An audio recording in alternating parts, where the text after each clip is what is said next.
পেঁয়াজ রসুন ছাড়া কই মাছের রান্না যে এত টেস্টি হতে পারে তা এই রেসিপিটি না দেখলে কিন্তু আপনাদের বিশ্বাস হবে না। তাই আজকে নতুন রেসিপিতে বানিয়ে দেখাবো পেঁয়াজ রসুন ছাড়া তেলকই। সাবেকি তেলকইয়ের সহজ রেসিপিটি আজকে দেখে নিন, আর এইভাবে একবার বাড়িতে চটজলদি তৈরি করে ফেলুন, দারুণ হবে খেতে। প্রথমেই দেখুন কই মাছগুলোকে কেটে ধুয়ে ভালো করে পরিষ্কার করে নিয়ে এখন মাছের মধ্যে লবণ ও হলুদ মাখিয়ে নেব। নুন ও হলুদ মেখে মাছগুলোকে রেখে দিতে হবে প্রায় 20 থেকে 25 মিনিট। এতে নুন ও হলুদ দেখবেন মাছের মধ্যে খুব ভালোভাবে ঢুকে যাবে। তার জন্য হাফ চামচের উপর দেখলেন হলুদ গুঁড়ো দিলাম, আর 1 চামচের একটু বেশি দিলাম লবণ। সব কিছুকে ভালো করে এখন মিশিয়ে নিচ্ছি। মিশিয়ে প্রায় 20 থেকে 25 মিনিট রেখে দেবো, যাতে নুন ও হলুদ মাছগুলোর মধ্যে খুব ভালোভাবে ঢুকে যায়।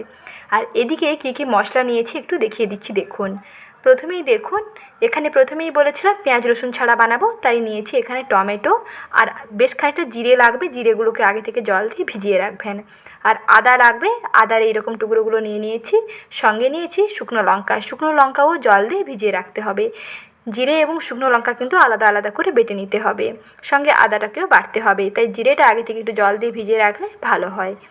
এখন একটি মিক্সচার গ্রাইন্ডারে প্রথমে নিয়ে নিলাম আদার টুকরোগুলো দিয়ে তারপরে দিয়ে দিচ্ছি টমেটো, আর তার সঙ্গে দিয়ে দেব আগে থেকে জলে ভেজানো শুকনো লঙ্কা। সমস্ত কিছুকে অল্প একটু জল দিয়ে খুব ভালো করে বেটে নিতে হবে। এই মশলার পেস্ট রেডি করে নিচ্ছি, আর সেদিকে শিলনোড়ায় বেটে নিচ্ছি জিরেগুলোকেও বেটে নিয়েছি।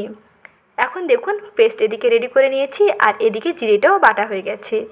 এখন মূল রান্নাতে চলে যাব। তার আগে প্রথমে মাছগুলোকে ভেজে নিতে হবে। কড়াইতে ভালো করে সর্ষের তেল গরম করে নিয়ে তারপরে মাছগুলোকে একে একে দিয়ে দিচ্ছি। তেল প্রথমে ভালো করে গরম করে নেবেন।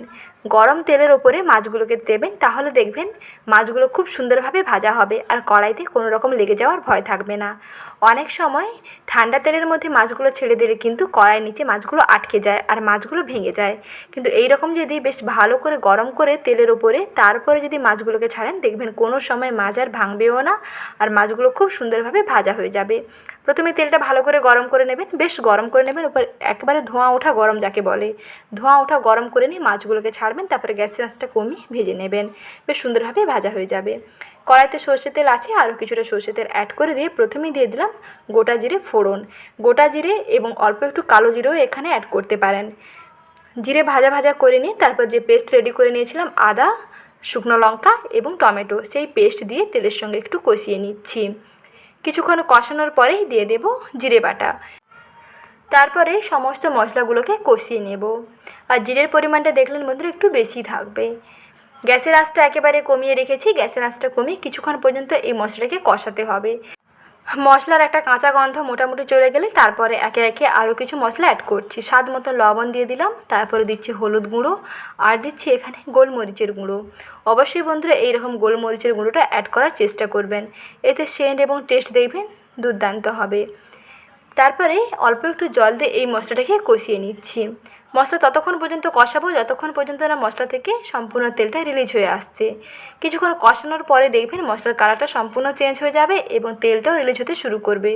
তারপরে দিয়ে দিলাম শুকনো লঙ্কা গুঁড়ো। শুকনো লঙ্কা এখানে Kashmiri red chilli powder add করলাম, যেহেতু ঝালের জন্য প্রথমেই লঙ্কা বেটে দেওয়া হয়েছে, তাই ঝালটা কিন্তু অতিরিক্ত হয়ে যাবে।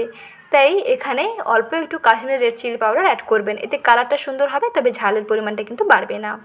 কিছুক্ষণ কষানোর পরেই দেখুন বন্ধুরা মশলার কালারটা সম্পূর্ণ চেঞ্জ হয়ে গেছে এবং তেলও দেখুন রিলিজ হতে শুরু করেছে। মশলা থেকে যখন এরকম তেলটা ছেড়ে আসবে তখন এখানে গ্রেভির জন্য জলটা অ্যাড করবেন। আর যে জল অ্যাড করবেন সেই জলটা সবসময় গরম জল দেওয়ার চেষ্টা করবেন।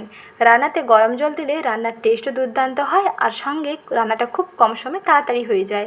তার জন্য এখানে দেখবেন সবসময় গরম জল দেওয়ার চেষ্টা করবেন, দেখবেন খুবই ভালো হবে, স্বাদ দেখবেন দারুণ হবে। যখন এই রকম গ্রেভিটা ফুটতে থাকবে তখন মাছগুলোকে ছেড়ে দিতে হবে। গ্যাসের আঁচটা মাঝারি থেকে কমের মধ্যে রেখে একটুক্ষণ সময় নিয়ে মাছগুলো দিয়ে গ্রেভিটাকে ফুটিয়ে নিচ্ছি, যাতে মাছের মধ্যে এই ঝোলটা খুব ভালোভাবে ঢুকে যায়। গ্যাসের আঁচটা কমিয়ে কিছুক্ষণ পর্যন্ত ফোটানোর পরে দেখবেন সাইড থেকে এরকম তেলটা রিলিজ হবে। মাছগুলোর মধ্যে ঝোলটাও খুব ভালোভাবে ঢুকে যাবে আর গ্রেভিটাও অনেকটা টেনে আসবে। এই পর্যায়ে গ্যাসের আঁচটা বন্ধ করে দেবেন। এইভাবেই তৈরি করে ফেলুন পেঁয়াজ রসুন ছাড়া সাবেকি তেলকই। গরম ভাতের সঙ্গে ফাটাফাটি লাগবে, একবার বানিয়ে দেখুন। আর আজকের রেসিপিটি ভালো লেগে থাকলে ভিডিওটিতে প্লিজ লাইক করবেন, সঙ্গে চ্যানেলটিকে সাবস্ক্রাইব করে নতুন বন্ধু হয়ে যুক্ত থাকবেন। ভালো থাকবেন, সুস্থ থাকবেন, ধন্যবাদ।